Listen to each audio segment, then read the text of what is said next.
Science की series में अभी हम पढ़ रहे हैं मशीन लर्निंग, जिसमें अभी हमारा टॉपिक चल रहा है हायरार्किकल क्लस्टरिंग, ठीक है, जिसका इंट्रोडक्शन मैंने प्रीवियस वीडियो में आपको प्रोवाइड कर दिया था। आज उसी पर बेस्ड हम एक न्यूमेरिकल को सॉल्व करेंगे। ओके, तो हायरार्किकल क्लस्टरिंग का जो न्यूमेरिकल की स्टेप्स है ये कुछ इस प्रकार से हैं, लेकिन ये स्टेप्स आपको तभी समझ में आएंगे जब हम न्यूमेरिकल को करते जाएंगे, फिर ये आपको स्टेप्स रटनी नहीं पड़ेंगी। तो देखो, मान लिया पहले हम आ जाते हैं हमारी प्रॉब्लम पे, फिर हम आते हैं इस न्यूमेरिकल पे। तो मान लिया कि क्या है, हमें ये कुछ पॉइंट्स दे रखे हैं, ठीक है, ये क्या है, कुछ पॉइंट्स है A B C D E F. Okay, अब हायरार्किकल क्लस्टरिंग में क्या होता है कि पहले हम क्या करते हैं, इन सभी पॉइंट्स को देखो हमने प्लॉट कर दिया और इन सभी प्लॉट्स को हमने इंडिविजुअल क्लस्टर्स की तरह क्या किया है, ट्रीट किया है, ठीक है, क्योंकि हम कौन से अप्रोच का यूज कर रहे हैं, इसमें बॉटम अप अप्रोच का यूज कर रहे हैं, ठीक है। तो इसमें हमने क्या किया है, सभी क्लस्टर्स को इंडिविजुअल क्लस्टर्स की तरह ट्रीट किया है। अब हमें क्या करना है, इनको कंबाइन करते जाना है on the basis of features, उनकी सिमिलैरिटीज के बेसिस पे हमें क्या करना है, उनको कंबाइन करते जाना है। जैसे सबसे पहले हमें जो भी दो पास में लगेंगे, जो भी दो क्लस्टर्स है बिल्कुल पास में लगेंगे, हमें उन दोनों को आपस में क्या कर देना है, मर्ज कर देना है। उसके बाद उनके नियर बाय क्लस्टर्स को हमें उनके साथ क्या करते जाना है, मर्ज करते जाना है, करते जाना है, जब तक एक बड़ा सा क्लस्टर हमें नहीं मिल जाता है, ठीक है ना। तो ये कुछ पॉइंट्स है जिनको हमने क्या कर दिया है, प्लॉट कर दिया है। अब हम आ जाते हैं हमारे उसी एल्गोरिदम पर, जिसमें पहली स्टेप क्या है, compute the proximity matrix using a perpendicular distance metric. देखो, सबसे पहली स्टेप में हमने क्या करना है कि हमें एक डिस्टेंस मैट्रिक्स को क्या कर देना है, कैलकुलेट करना है। तो देखो हमारा, अब इस चीज पे हम बाद में आते हैं, पहले हमें क्या करना है, एक डिस्टेंस मैट्रिक्स कैलकुलेट कर देना है। तो हमारा जो डिस्टेंस मैट्रिक्स है वो कुछ इस तरह से हमने क्या कर दिया है, कैलकुलेट करके रख दिया है। डिस्टेंस मैट्रिक्स क्या होता है कि हर एक पॉइंट का हर दूसरे पॉइंट से, या क्लस्टर से मान लीजिए, तो हर एक पॉइंट का या हर एक क्लस्टर का हर दूसरे क्लस्टर से कितना डिस्टेंस है, हमें वो देखना है, ठीक है ना। तो जैसे हमारा ए का, पहले हमने यहाँ पे क्या लिया है, ए लिया है, ठीक है। अब ए का ए के साथ में तो जीरो ही है डिस्टेंस, ए का बी के साथ में कितना डिस्टेंस है, ए का सी के साथ में कितना है, ए का डी के साथ में कितना डिस्टेंस है, क्या डिस्टेंस है, ए का ई के साथ में, ए का एफ के साथ में, एंड सो ऑन। इसी तरह से फिर हमने बी पॉइंट लिया, बी का ए के साथ में, बी का सी के साथ में। तो हमने ये डिस्टेंस मैट्रिक्स क्या किया है, कैलकुलेट करके रख दिया है, ठीक है। अब हम इसका पहले एक ओवरव्यू देख लेते हैं कि हमारी जो ओवरऑल स्टेप्स हैं वो होने वाली क्या है, फिर हम एल्गोरिदम पे आते हैं। तो देखो, हमारा जो स्टेप्स हैं उनमें हम सबसे पहले क्या किया, मान लिया कि हमें लगा कि ये दो क्लस्टर्स क्या है, एकदम पास पास में है, तो हमने उनको क्या कर दिया है, ज्वाइन कर दिया है, ठीक है। उसमें कि और कौन से क्लस्टर्स हैं जो एक दूसरे से बहुत ज्यादा पास में है। तो यहाँ पर एक प्रॉब्लम ये आती है कि मान लिया कि मुझे इस क्लस्टर का किसी इस क्लस्टर के साथ में क्या करना है, डिस्टेंस मेजर करना है कि इन दोनों के बीच में कितना डिस्टेंस है। तो वो डिस्टेंस मेजर करने की अलग अलग क्या होते हैं, अप्रोचेस होते हैं। जिस चीज को भी मैं स्किप करती आ रही थी ना, अभी की स्लाइड्स को स्किप किया था, वही हमें समझना है कि मान लिया हमें दो क्लस्टर्स, देखो दो पॉइंट्स के बीच में डिस्टेंस निकालना है इजी, ठीक है, लेकिन दो क्लस्टर्स के बीच में अगर हमें डिस्टेंस निकालना है जिसकी अभी हमें आगे जरूरत पड़ेगी, तो पहले हम उसको समझ लेते हैं, फिर हम पूरे इस न्यूमेरिकल को सॉल्व करेंगे। तो हम यहाँ पे आते हैं, सबसे पहला जो अप्रोच होता है उसके लिए होता है सिंगल लिंकेज मेथड, जिसको मिनिमम डिस्टेंस बोला जाता है। तो मान लिया मुझे इन दो क्लस्टर्स के बीच में डिस्टेंस निकालना है, तो यहाँ पे इन दो क्लस्टर्स में दो पॉइंट्स हैं, ठीक है, दोनों में दो दो पॉइंट्स हैं, हो सकता है वहां पे पांच पांच पॉइंट्स भी हो, कितने भी पॉइंट्स हो सकते हैं, ठीक है। तो अब इनके बीच में डिस्टेंस निकालने का मतलब क्या है कि दो पॉइंट्स जो आपस में मिनिमम डिस्टेंस पे हैं, उनके बीच में हमें क्या निकालना है, डिस्टेंस निकालना है, मिनिमम डिस्टेंस पे जो है, ठीक है। तो मान लिया इसमें एक ए है, इसमें एक बी है, इसमें एक सी है, इसमें एक डी है, ठीक है। तो अब ए और डी के बीच का जो डिस्टेंस है वो क्या है, मिनिमम है, ठीक है। तो हमें उसी चीज को क्या करना है, कंसिडर करना है, ठीक है। अब आपको लगेगा ऐसे कैसे पता चलेगा मिनिमम क्या है। तो मान लिया कि ये एक क्लस्टर है जिसमें ये पॉइंट है और ये पॉइंट है, ठीक है, और इस क्लस्टर में सिर्फ ये एक ही पॉइंट है।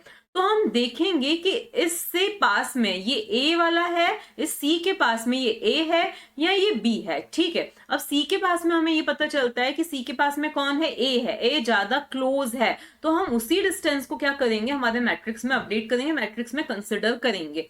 कैसे, तो वो अभी आपको और समझ में आता जाएगा। तो ये पहला हुआ मिनिमम डिस्टेंस।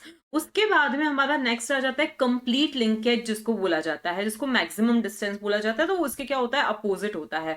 तो ये तो सपोज क्लस्टर्स हैं, तो इनमें सबसे ज्यादा ये दोनों जो पॉइंट्स हैं ये बहुत ज्यादा दूरी पे, तो हमें उसी डिस्टेंस को क्या करना है, कंसिडर करना है, लेना है, ओके। इसके बाद नेक्स्ट आ जाता है एवरेज। तो सभी पॉइंट्स का दूसरे पॉइंट पॉइंट्स के साथ हम क्या करेंगे, डिस्टेंस निकालेंगे और उनके एवरेज को हम क्या करेंगे, लेंगे। ओके, इसके बाद में नेक्स्ट जो आता है ना वो होता है वॉर्ड मेथड। वॉर्ड्स मेथड में क्या किया जाता है, ये इंडिविजुअल क्लस्टर का जो वेरिएंस है उसको बिल्कुल हमारी क्या होती है, कम रखना। सकते कि हमारा जो एम होता है वो क्या होता है, विद इन क्लस्टर डिस्टेंस को क्या करना है, हमें मिनिमाइज करना है। ठीक है, तो हमारा एम ये रखना है, हम कुछ ऐसा डिस्टेंस कंसीडर करें ले हमारे मैट्रिक्स में जिसमें जो विद इन क्लस्टर डिस्टेंस है वो क्या होना चाहिए, कम होना चाहिए। मतलब जब हम इन दोनों क्लस्टर्स को कंबाइन करते हैं तो हमें कुछ एक ऐसा डिस्टेंस लेना है ताकि हमारा जो विद इन क्लस्टर डिस्टेंस है, जो फाइनल क्लस्टर हमारा बन रहा है, उसका जो WCSS है वो क्या होना चाहिए, वो क्या होना चाहिए, बिल्कुल कम होना चाहिए। ठीक है, ये इसका एम होता है। तो ये सिर्फ हमें इसके क्या देखने थे, ओवरव्यूज देखने थे। हम हमारे इस पूरे थ्रू आउट द न्यूमेरिकल कौन सा देखेंगे, सिंगल लिंकेज मेथड को क्या करेंगे, लेते हुए चलेंगे। अब कैसे लेते हुए चलेंगे, ये सारी चीजें अब एक एक करके आपके सामने क्लियर होती जाएंगी। तो जैसा कि हमारे जो पॉइंट्स थे ABCDEF, जिनके कोऑर्डिनेट्स मैंने आपको बता दिए थे, उनके बीच में डिस्टेंस निकाल के इस तरह का एक मैट्रिक्स हमने तैयार किया है और ये ग्राफ हमने तैयार कर दिया है। ठीक है, अब हमें इसमें करना क्या है, तो अब हमें इसमें दिखना है सबसे छोटा नंबर कौन सा है। तो यहाँ पर हम ऑब्जर्व कर सकते हैं कि सबसे छोटा जो नंबर हमें मिल रहा है वो मिल रहा है हमें 0.5। क्या मिल रहा है, 0.5। तो ये 0.5 क्या है, D और F के बीच का डिस्टेंस है। D और F के बीच का जो डिस्टेंस है हम ये बोल दें कि सबसे कम है, मतलब D और F क्या है, आपस में सबसे क्लोज हैं। ओके, तो इसका मतलब क्या है कि हमें D और F को सबसे पहले क्या कर देना है, कंबाइन कर देना है। मतलब D और F हमारे जो अलग अलग क्लस्टर्स थे अब वो क्या बन चुके हैं, एक क्लस्टर बन चुके हैं। अगर आपको ये चीज क्लियर नहीं दिखाई दे रही है तो ये A है, ये B है, ये C है, ये D है, ये E है और ये क्या है, F है। ओके, तो D और F को पहली स्टेप में हमने कंबाइन करके उन दो क्लस्टर्स को मर्ज करके हमने एक क्लस्टर बना लिया है। ओके, लेकिन ऐसे ही तो नहीं बन गया, इस मैट्रिक्स को भी हमें क्या करना पड़ेगा, अपडेट करना पड़ेगा। तो ये जो मैट्रिक्स है वो हमारा अपडेट होके कुछ इस तरह से बन जाएगा क्योंकि D और F को हमने कंबाइन कर दिया है। ठीक है, तो इनका जो कलर है वो भी मैंने ऐसा प्रोग्रामिंग के थ्रू कर दिया था कि D और F का जो कलर है वो सेम हो चुका है। क्यों, क्योंकि अब वो एक ही क्या है, क्लस्टर है। ठीक है, अब हमें क्या करना है, तो देखो ये कंबाइन करने से A और B के बीच का डिस्टेंस नहीं चेंज हुआ, वही रहा। A और E का डिस्टेंस, B और A का डिस्टेंस, B और C का डिस्टेंस, इन सभी में कोई चेंजेस नहीं हुए हैं। चेंजेस अब कहां पे हुए, जहां पे आपको DF दिख रहा है, इस रो में देख लीजिए आप और इस कॉलम में देख लीजिए। अब क्योंकि ये क्लस्टर है, ये D और F इंडिविजुअल पॉइंट्स नहीं है, ये एक क्लस्टर बन चुका है। तो अब इस A पॉइंट का डिस्टेंस हमें, वैसे हम A का D से डिस्टेंस देख रहे थे ना, अब हमें इस A का डिस्टेंस इस DF पूरे क्लस्टर से क्या करना है, मेजर करना है। इस B पॉइंट का जो डिस्टेंस इस पूरे क्लस्टर से मेजर करना है। तो यही हमारे काम आते हैं सिंगल लिंकेज, कंप्लीट लिंकेज और ये जो मेथड्स होते हैं। तो जैसे कि मैंने बताया हम सिंगल लिंकेज लेके चलेंगे, मतलब मिनिमम डिस्टेंस। तो वो हम कैसे लें, तो देखो इनको पहले तो हमने क्या कर दिया, इरेज कर दिया। ठीक है, इन सभी को हमने इरेज कर दिया ताकि हम इनको फिल कर सकें। कैसे फिल करेंगे, अब ये बहुत ही अच्छी चीज है, इसको आप देखिए। A से DF का डिस्टेंस अगर हमें देखना है तो हम देखेंगे कि A से D का डिस्टेंस कितना था, तो A से D का डिस्टेंस था 3.6। A से F का डिस्टेंस कितना था, 3.2 था। A से D का डिस्टेंस ये था, A से F का डिस्टेंस ये था।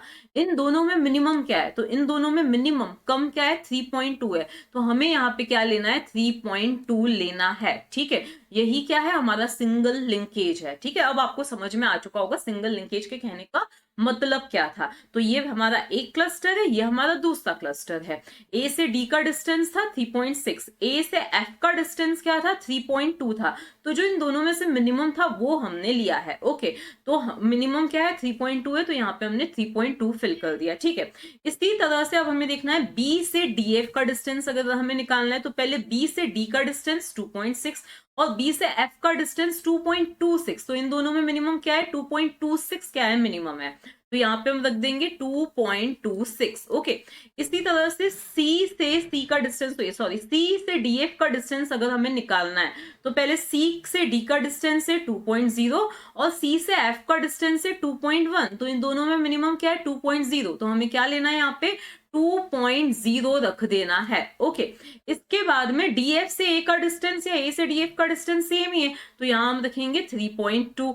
इसी तरह से B से DF का डिस्टेंस हो जाएगा 2.26। ठीक है, और फिर C से DF का डिस्टेंस हो जाएगा 2.0। अब आता है DF से E का डिस्टेंस, मतलब E से DF का डिस्टेंस क्या लेना है हमें। तो E से DF का अगर हम डिस्टेंस देखें तो यहाँ पे देखो E से D है 1.0 और E से F है 1.1, कम क्या है 1.0, तो यहाँ पर हम रख देंगे 1.0 और यहाँ पे भी हम रख देंगे 1.0। तो ये हो गया हमारा अपडेटेड मैट्रिक्स, ठीक है। अब अगर हम इसको फेयरली, हमने यहाँ पे पहले ही बना रखा है, तो ये क्या है हमारा अपडेटेड मैट्रिक्स है। ओके, अब अगली स्टेप हमारी क्या होगी, तो अगेन हमें देखना है कि इनमें से सबसे छोटा नंबर कौन सा दिख रहा है, डिस्टेंस कौन सा दिख रहा है, तो वो है हमारा 0.9। 0.9 जो डिस्टेंस है वो A और B के बीच का डिस्टेंस है। इसका मतलब अब हमें A और B को क्या कर देना है, कंबाइन कर देना है। पहले हमने D और F को कंबाइन किया था, अब हमें A और B को क्या कर देना है, कंबाइन कर देना है, उसे एक सिंगल क्लस्टर की तरह लेना है, ठीक है। तो अब A और B जो कि हमारे अलग अलग क्लस्टर्स थे वो बन चुका है, हमारा एक ही क्लस्टर बन चुका है। तो इसका मतलब क्या है कि अगेन हमारा ये जो मैट्रिक्स है वो क्या होगा, अपडेट होगा। अपडेट होगा तो आप यहाँ पे देख सकते थे जो वो A B वाली पूरी रो थी उसको हमने ब्लैंक कर दिया है और उस पर्टिकुलर कॉलम को भी हमने ब्लैंक कर दिया है। अब A B से A B का डिस्टेंस तो ऑब्वियसली 0 0 ही होगा, इसीलिए उसको हमने कोई चेंजेस उसमें नहीं किए हैं, ठीक है। तो अब हमें क्या करना है, ए बी एक ही क्लस्टर है तो इसका डिस्टेंस, ये जो पॉइंट है हमारा E, उसका डिस्टेंस हमें ए बी से निकालना है, ना कि इंडिविजुअली ए और बी से निकालना है, पूरे ए बी से निकालना है। तो अगेन हम वही मिनिमम सिंगल लिंकेज मेथड का यूज करेंगे। तो आप देख सकते हैं, देखो ए बी से सी का डिस्टेंस निकालना है, ठीक है।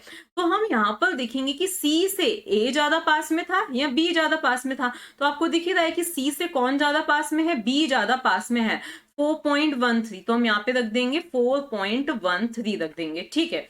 अब ए बी से डीएफ का डिस्टेंस निकालना है, तो हम देखेंगे कि डीएफ क्योंकि अब पहले एक ही क्लस्टर था, तो डीएफ के ए ज्यादा पास में था या बी ज्यादा पास में था। तो आप देख सकते हो कि कौन ज्यादा पास में था, ए ज्यादा पास में था 3.2। तो हम यहाँ पे क्या रख देंगे, 3.2 रख देंगे। इसी तरह से ई से भी ए ज्यादा पास में था या बी ज्यादा, तो ई से जो है हमारा बी ज्यादा नियर था, तो हम यहाँ पे क्या रख देंगे, 3.3 रख देंगे। इसी तरह से देखो यहाँ पे हो जाएगा हमारा 4.13, यहाँ पर हमारा हो जाएगा 3.2 और यहाँ पर आ जाएगा हमारा 3.3 आ जाएगा, ठीक है। तो ये हमारा अपडेटेड मैट्रिक्स हो गया, जिसको ये फेयरली मैंने यहाँ पे ऑलरेडी ड्रॉ कर रखा है। ओके, अब हम देखें इनमें से सबसे छोटा जो है वो कौन सा डिस्टेंस है, सबसे कम डिस्टेंस कौन सा है। तो ये है 1.1, ये है 1.0। तो ऑब्वियसली 1.0 क्या है, कम है, जो कि डिस्टेंस है ई और डीएफ के बीच में, मतलब डीएफ और ई जो है वो आपस में क्या है, पास में है। मतलब अब हमें इनको क्या कर देना है, कंबाइन करके एक ही क्लस्टर बना देना है, डीएफ और ई को, ठीक है।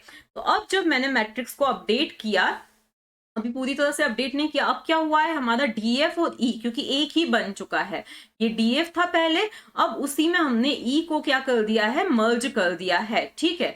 तो अब डीएफ के साथ में ई आ गया, यहाँ पे भी डीएफ के साथ में ई आ गया। अब वापस से हमें इसको क्या करना है, मैट्रिक्स को अपडेट करना है। तो अब हमें ये देखना है, देखो ए बी से डीएफ ज्यादा पास में था या ई ज्यादा पास में था।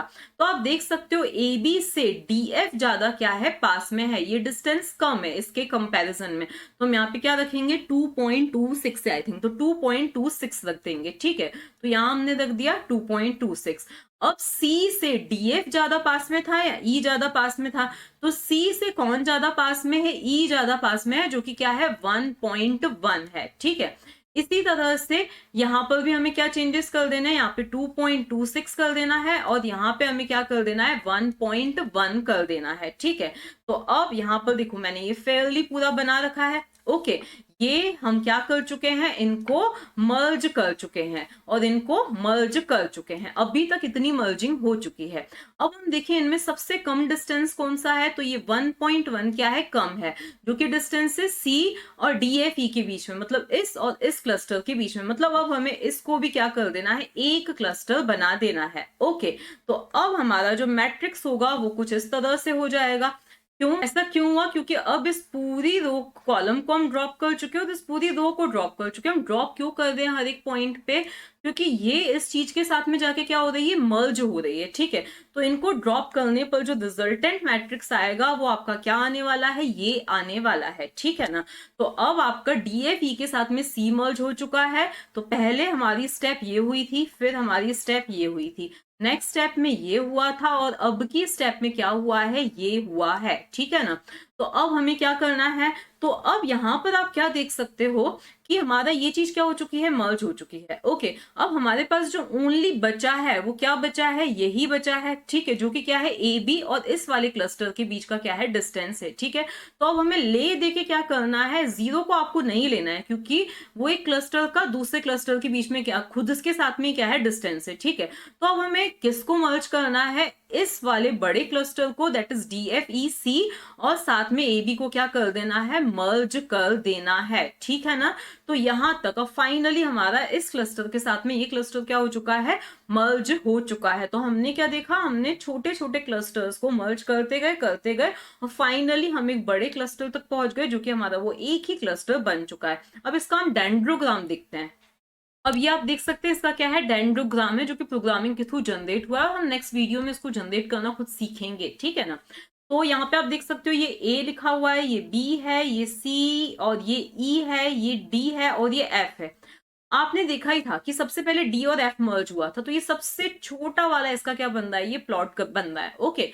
तो डी एफ, उसके जज्बात कौन हुआ था, ए भी हुए थे। तो उसके बाद आप देख सकते हो, मतलब उसके जस्ट थोड़ा सा जो बड़ा है, थोड़ा नहीं थोड़ा सा ज्यादा बड़ा है, वो कौन है, ए बी है, ठीक है।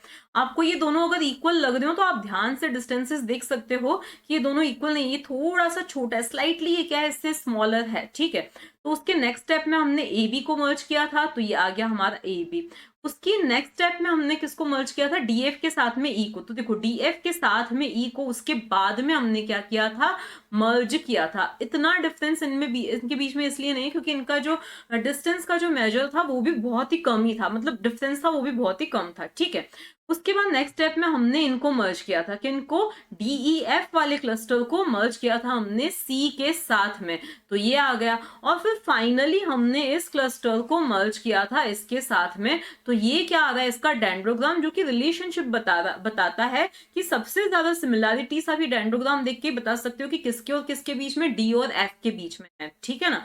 उसके बाद ए और बी के, और सबसे कम जो सिमिलैरिटीज हैं वो किन के बीच में, इस क्लस्टर और इस क्लस्टर के बीच में सबसे कम क्या है, सिमिलैरिटीज है, बहुत ज्यादा क्या है, वो डिसिमिलर है।